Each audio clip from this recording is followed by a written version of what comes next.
अस्सलामुअलैकुम नाज़रीन, मैं हूं सैयद ज़ुल्फ़िकार गिलानी और आप देख रहे हैं गिलानी व्लॉग्स। मुग़लों ने लाहौर के शाही किले को जंगी मक़ासद के लिए तामीर किया था, लिहाजा यहाँ ऐसे मामलात भी रखे गए कि अगर कोई जंग में कैदी बन जाए तो, और या फिर अगर कोई सल्तनत का गद्दार हो या उससे कोई जुर्म सरज़द हो जाए तो उन मुजरिमों को कैद रखा जा सके इस किले में। इस किले की जो सबसे निचली मंजिल है वहाँ बाकायदा एक बहुत बड़ा ज़ंदान खाना मौजूद है जिसमें बड़े बड़े कैद खाने हैं। मैं ऊपर जिस मकाम पर खड़ा हूँ ये यहाँ बड़ा एक दिलचस्प मंज़र है और मेरी ख्वाहिश है कि मैं आपको वो मंज़र दिखाऊँ। ये सामने का जो हिस्सा है ये रॉयल किचन का हिस्सा है। ये सब्ज़ हिलाली परचम जिस इमारत पर लहरा रहा है ये आलमगीरी दरवाज़ा है जो औरंगज़ेब आलमगीर ने बनवाया था, वरना उससे पहले लाहौर के किले में आने के लिए अकबरी दरवाज़ा ही इस्तेमाल किया जाता था जो पुराने लाहौर के ऐन सामने रॉयल ट्रेल पर वाक़ था, क्योंकि अकबर उसी रॉयल ट्रेल को इस्तेमाल किया करता था, यानी शाही गुज़रगाह को। ये हमारी बादशाही मस्जिद एक ज़माने में दुनिया की दूसरी सबसे बड़ी मस्जिद हुआ करती थी, लेकिन अब फैसल मस्जिद और मस्जिद नबवी और अपना हरम शरीफ में तोसी के बाद ये मेरा ख़्याल है कि शायद छठे नंबर पर आ गई है। ये जो सफ़ेद रंग का आपको गुंबद नज़र आ रहा है ये महाराजा रंजीत सिंह की समाधि है, क्योंकि उसकी चिता ऐन शाही किले के दरवाज़े पर जलाई गई और यहीं फिर उसकी जो अस्थियाँ कह सकते हैं आप या राख कह सकते हैं वो यहीं रखी गई और यहीं उसकी समाधि बना दी गई। महारानी जिंद कौर उसकी आखिरी रसूमात 1864 मुंबई के करीब अदा की गई, लेकिन महारानी जिंद कौर की चूँकि ख्वाहिश थी कि उसकी राख उसके शौहर के पहलू में हो, लिहाजा उसकी पोती शहज़ादी बम्बा सदरलैंड 1924 में कुछ कहते हैं कि खुद लेकर आई और कुछ कहते हैं कि उसने वो राख वहाँ से मंगवाई। बम्बई के करीब एक जो है वो छोटी सी नासक शहर में समाधि एक बनाई गई थी जहाँ आर्जी तौर पर उसकी अस्थियाँ रखी गई और बाद में वहाँ से मंगवाई गई और वो अस्थियाँ फिर इसी मतलब महाराजा रंजीत सिंह की समाधि में ही रख दी गई। ये जो सामने वाली इमारत है ये इमारत बरतानवी दौर में कैद खाने के तौर पर इस्तेमाल होती रही और हुकूमत बरतानिया या सल्तनत बरतानिया अपने बागियों को यहाँ कैद रखा करती थी। ये बाहर जो है वो बाकायदा एक बोर्ड भी लगा हुआ है जिस पर लिखा हुआ है कि ये अपने ज़माने में ब्रिटिश बैरक हुआ करती थी, यानी बरतानवी कैद खाना हुआ करता था। ये आप सामने देख सकते हैं बरतानवी कैद खाना एक स्लेब सी बना कर लगाई हुई है और ये जनाब मैं करीब से आपको दिखा देता हूँ ब्रिटिश बैरक, ये कैद खाना, ये इसकी इमारत है और अब इसे सेल्फ़ी पॉइंट के तौर पर यूज़ किया जा रहा है और कहते हैं जी कि बड़ा पैनोरामिक व्यू इससे आता है। ये इसकी इमारत है नीचे से। आइए वो पैनोरामिक व्यू हम भी देखते हैं कि क्या पैनोरामिक व्यू है। अब इस इमारत के साथ जो है वो लिखा हुआ है selfie point with panoramic view, make your 4 trip memorable, take a perfect selfie, ₹100। आइए हम 100 रुपये दिए बगैर ऊपर जाकर जो है वो पैनोरामिक व्यू देखते हैं कि यहाँ से किला कैसे नज़र आता है। और बरतानवी जो कैदी हैं वो तो खैर अंदर हुआ करते थे, उसकी छत पर चल रहे हैं।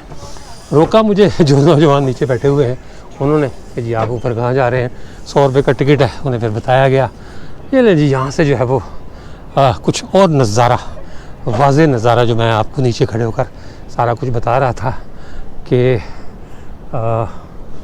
ये बादशाही मस्जिद है, ये महाराजा रंजीत सिंह की समाधि है।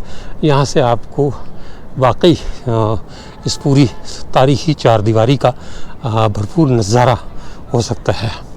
बादशाही मस्जिद का मेन दरवाज़ा भी नज़र आ रहा है। ये गुरुद्वारा है जो सिखों के 5वें गुरु अर्जन देव जी की याद में मनाया गया है। और ये आलमगीरी दरवाज़ा, ये अपना शाही बावर्ची खाना और सामने पार्किंग वगैरह बनी हुई है। इधर से जो है वो मैं आपको हाथी गेट जो है वो दिखा देता हूँ। यहाँ से पहले जब किला बना था तो हाथियों को नीचे छोड़ा जाता था और लोग खुद ऊपर आते थे, मतलब हाथी सवार जो होते थे। लेकिन बाद में औरंगज़ेब आलमगीर के ज़माने में इस हाथी दरवाज़े को बनाया गया और ऐसी सीढ़ियाँ बनाई गई, छोटे छोटे कदमचे बनाए गए, चौड़े कदमचे, जहाँ से हाथी सवार ऊपर आ सकता था। किले में घोड़े भी आते थे और हाथी भी आते थे। मैं आपको वो जगह दिखाता हूँ जहाँ से मैंने जाने की कोशिश की, लेकिन आगे से सीढ़ियाँ बंद है तो दूसरी तरफ से जाना पड़ेगा। लेकिन मैं आपको जाकर दिखाता हूँ कि वो सीढ़ियाँ किस अंदाज में बनाई गई हैं। बरतानवी कैद खाने के अक़ब में अगर देखें तो ये शीश महल है, इसका व्लॉग भी आप देख चुके हैं। और ये नागमंदिर, इसका भी तज़किरा किया जा चुका है। पीछे जो है वो लाल बुर्ज नज़र आ रहा है। ये मीनार है जिसकी तामीर यानी तज़ीन व आराइश मुकम्मल हो चुकी है। ये सामने का हिस्सा जो है, इसमें इधर मोती मस्जिद के गुंबद नज़र आ रहे हैं, और ये बिल्कुल सामने दूसरा मीनार जो है वो उसकी मुरम्मत की जा रही है, नाग मंदिर। और इसके पीछे आता है जहांगीरी, आता है शाहजहानी, और यहाँ से किले के बहुत से मनाजिर आपको वाज़े दिखाई देते हैं। ड्रोन के शॉट्स भी मैंने लिए, वो भी आपने देखे होंगे मुख्तलिफ व्लॉग्स में, लेकिन चूँकि हाथ में मेरे कैमरा था तो मैंने कहा कि मैं ऊपर चलकर आपको एक नज़ारा ये भी करवा दूँ। वापस नीचे आ गया हूँ मैं, और ये बैरक्स आपको दिखा देता हूँ मैं बाहर से, और फिर हाथी इसकी सीढ़ियाँ मैं दिखाता हूँ। ये जनाब तोपों का एक मॉडल सा रखा हुआ है। हो सकता है कि ये जो है वो तोपें पुराने ज़माने में चलती हों, लेकिन अब तो ये मॉडल ही है। लकड़ी का गेट बरतानवी कैद खाने को लगा हुआ। ये एक गेट खुला है, लेकिन इसके अंदर क्या होना है, कैदी तो कोई होगा कोई नहीं। हाँ, ब्रश रंग ज़रूर हो रहा है, मतलब इसको तैयारी की जा रही है। या पे वो पीछे खिड़की आपको नज़र आ रही होगी, उसमें सलाखें लगी हुई हैं, यानी ये बैरक थी कैदियों की। ये एक बैरक है। माशाल्लाह नौजवान ने गाने लगाए हुए हैं और अपना काम कर रहा है। ये जनाब कैद खाने का अंदरूनी हिस्सा, बरतानवी कैद खाने का। और ये नौजवान जिसने जो है वो शाबाश, क्या नाम है आपका? मोहम्मद ज़ीशान साहब जी, खुश रहे। कैद खाना है, बरतानवी कैद खाना। नीचे भी बोर्ड लगा हुआ।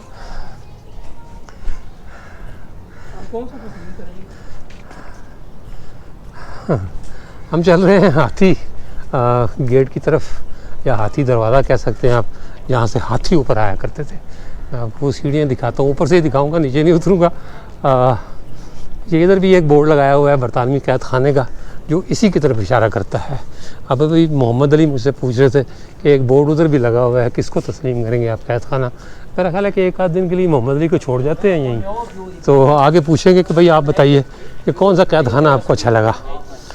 तो बहरहाल ये जनाब सीढ़ियाँ हाथियों के आने के लिए जो बनाई गई थी, ये औरंगज़ेब आलमगीर के ज़माने में बनी। यहाँ से पूरा एक हाथी मेरे आगे आगे जा रहा है, ये देखें ना, ये किस तरह उतर रहा है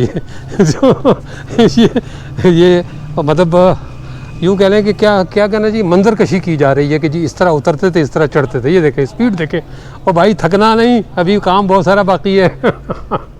चलो आ जाओ वापस।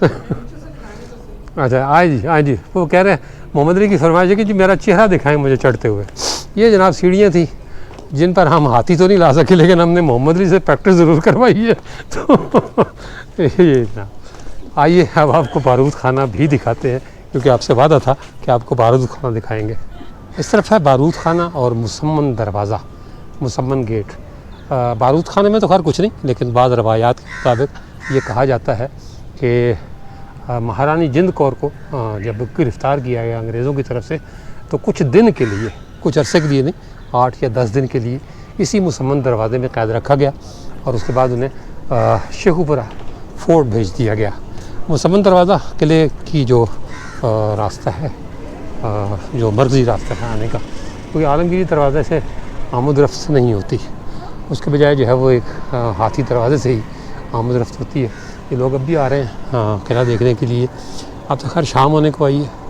तो इसके ऊपर एक जो है वो पुल बनाया हुआ है, लकड़ी का पुल है यकीनी तौर पर ये।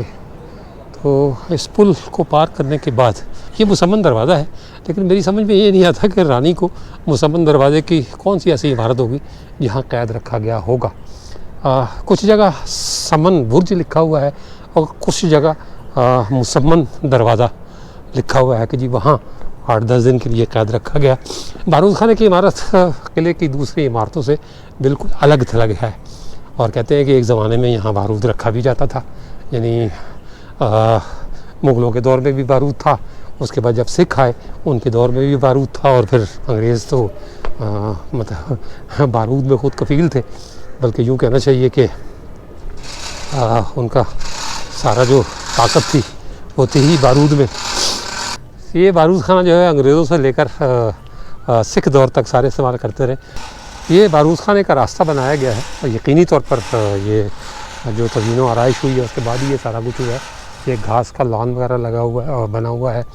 ये बारूद खाने की थोड़ी सी हिस्ट्री भी लिख कर लगाई हुई है wall city of Lahore authority की तरफ से। ये इमारत किला लाहौर का बारूद खाना यानी असला डिपो, पाकिस्तान बनने के बाद से ये असला डिपो घास और पौधों में छुपा हुआ था और वक्त गुजरने के साथ ये जंगली घास और मलबे के ढेर तले दब गया था।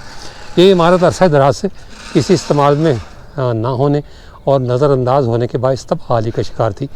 जब wall city of Lahore authority ने इस जगह से हज़ारों क्यूबिक फुट मलबा और झाड़ झंकार उठाया या हटाया तो ये इमारत मंजर आम पर आई।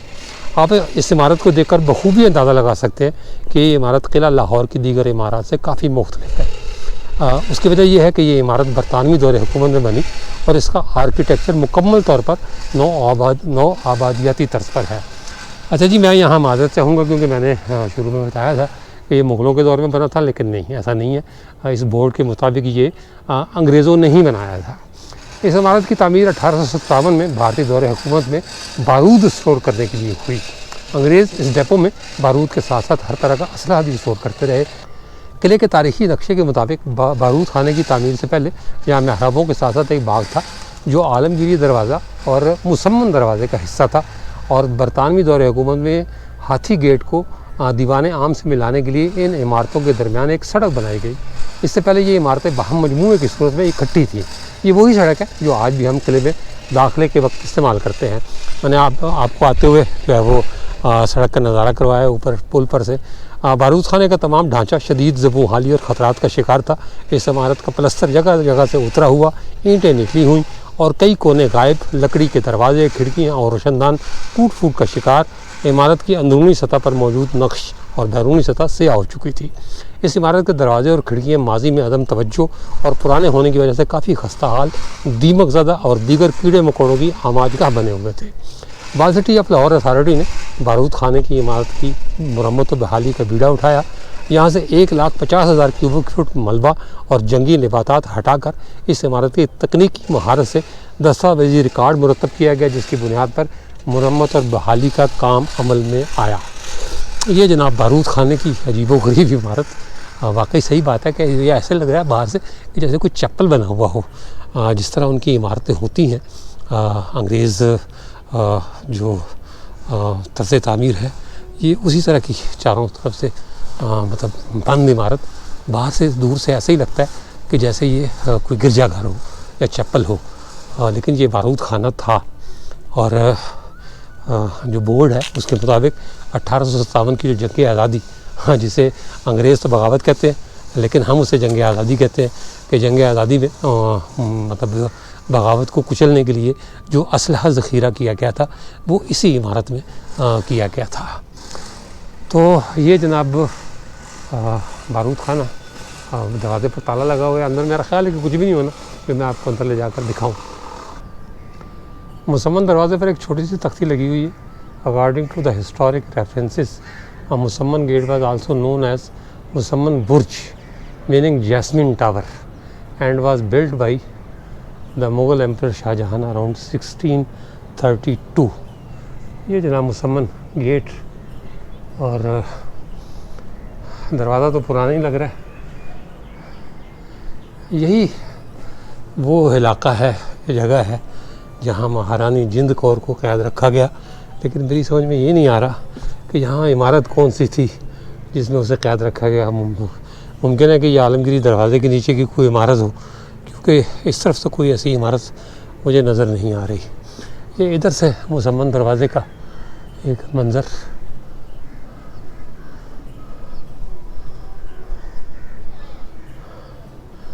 ये मुसम्मन दरवाज़ा या मुसम्मन बुर्ज जिसको कहा जाता है।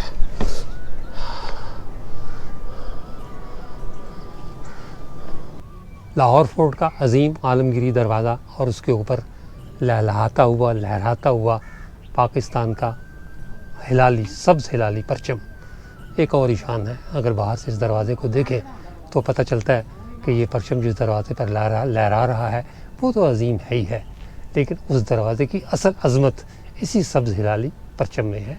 और मैं उसके ऐन नीचे खड़ा हूँ, उस इमारत के बिल्कुल साथ, जिस इमारत के बारे में कहा जाता है कि ये बरतानवी दौरे हुकूमत में असलहा डिपो था। अब तो खैर असलहा नहीं रह गया। इमारत जो है वो कूड़े करकट तले और मलबे तले दबी हुई थी, जिससे बाकायदा दरियाफ्त किया गया। मैं यही लफ्ज़ इस्तेमाल करूँगा क्योंकि अगर कोई चीज़ सैकड़ों साल से या कई 100 साल से अगर 1857 को भी तस्लीम कर लिया जाए और उसके बाद 1947 को भी मान लिया जाए, क्योंकि 1947 तक अंग्रेज़ यहाँ मौजूद थे और शाही किला उन्हीं के कब्ज़े में था, तो 1947 से 2024 ये 73-74 साल बनते हैं। 73-74 साल तक ये इमारत झाड़ झंकार, झाड़ियों और मलबे तले दबी रही और बिल आखिर इसे बरामद कर लिया गया या दरियाफ्त कर लिया गया। तो मैं इसका सेहरा वाल सिटी वालों के साथ बांधता हूँ कि उन्होंने नहायत मेहनत और मुशक्क़त के बाद एक खोई हुई चीज़ को दरियाफ्त किया ताकि किला मुकम्मल हो सके। बोर्ड पर लिखा हुआ है कि पहले ये सड़क दरमियान में नहीं होती थी और ये बारूद खाना और किले की दूसरी इमारतें ये एक साथ हुआ करती थी, लेकिन ये सड़क अंग्रेज़ों ने बनवाई और अच्छा हुआ क्योंकि आलमगीरी दरवाज़े को हिफाजती नुक्ता निगाह से बंद किया जा चुका, इसलिए कि वो इतना अजीम स्ट्रक्चर है कि नहीं चाहते कि मतलब जो इंतज़ामी है वो नहीं चाहती कि उसके स्ट्रक्चर को लोगों के आने जाने से नुकसान पहुँचे। वो दरवाज़ा भी इस्तेमाल होता है लेकिन बहुत कम लोग उसे आने के लिए इस्तेमाल करते हैं। मेरा ख़्याल है कि शायद उसके लिए भी किसी ख़ुसूसी इजाज़त की ज़रूरत होती होगी, लेकिन मुझे इसका अंदाज़ा नहीं है। बारूद खाने के बाद मैं आपको जो है वो अपना म्यूज़ियम जो रानी या महारानी जिंद कौर की हवेली में बना हुआ है वो दिखाऊंगा, और मोती मस्जिद उसका व्लॉग है, और फिर आखिर में जो मुग़लों का शाही बावर्ची खाना या रॉयल किचन था उसका व्लॉग मतलब करूँगा, और उसके बाद फिर आलमगीरी दरवाज़े से आपसे रुखसत लूँगा। फ़िल वक्त बारूद खाने से भी इतना ही। इंशाअल्लाह ताला अगले व्लॉग में दोबारा मुलाकात होगी, तब तक के लिए अल्लाह हाफ़िज़।